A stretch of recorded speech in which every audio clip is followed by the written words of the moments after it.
I am the Tofu Golem. Please enjoy the video. You start by creating the app record in App Store Connect and choosing the exact bundle identifier. This ties builds to your app. Next, generate development and distribution certificates in your Apple developer account and install them in Keychain. This ensures Xcode can sign builds. Once certificates exist, create matching provisioning profiles, ad hoc if you'll sideload to devices, App Store for TestFlight. Make sure to register any test device you did now. Once done, Xcode will be able to sign and archive your build.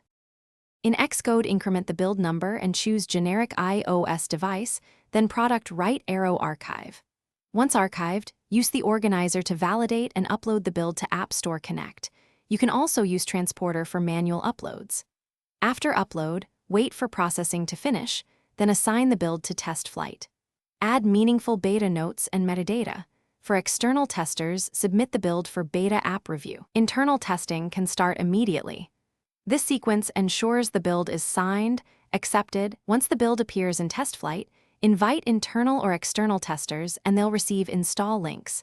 Monitor feedback, metrics, and crash logs in App Store Connect and your crash service. When you fix issues, increment the build number, re-archive, and upload the new build.